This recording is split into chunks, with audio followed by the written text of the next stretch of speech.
Fils et du Saint-Esprit. Amen. De l'Évangile de Jésus-Christ selon saint Matthieu au chapitre 10, au verset 17 à 22.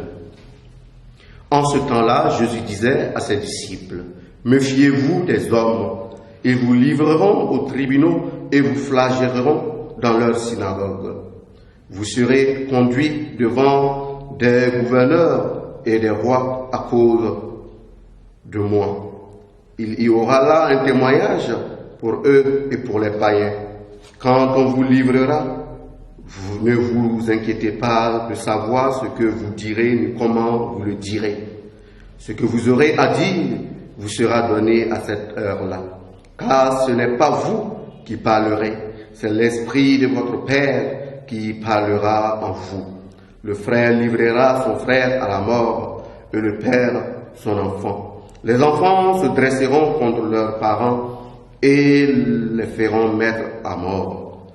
Vous serez détestés de tous à cause de mon nom, mais celui qui aura persévéré jusqu'à la fin, celui-là sera sauvé.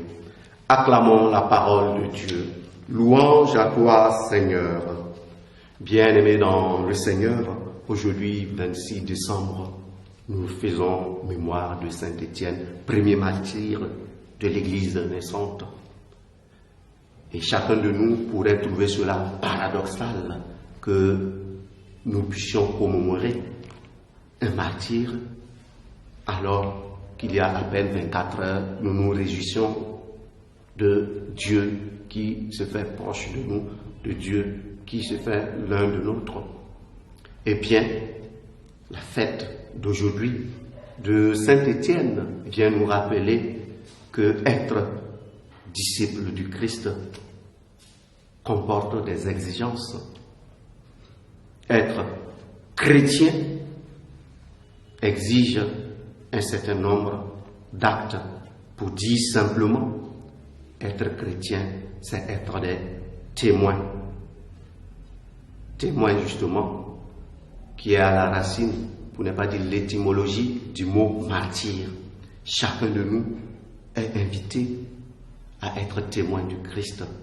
Autrement dit, le mystère de la rédemption, le salut que le Seigneur nous apporte, est un salut qui passe aussi par notre capacité à verser notre sang au nom justement de ce Dieu qui se fait proche de nous.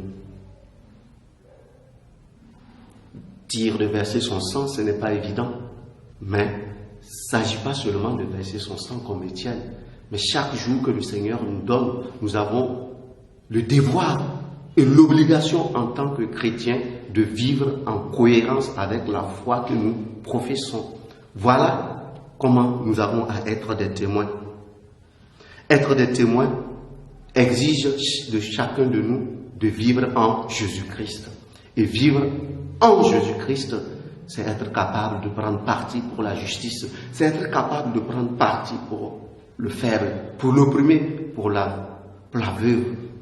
Voilà là où le Seigneur nous attend. Voilà là où nous avons à témoigner de notre foi en Jésus-Christ. Au cours de cette journée, nous allons demander au Seigneur qu'il nous donne la grâce du discernement.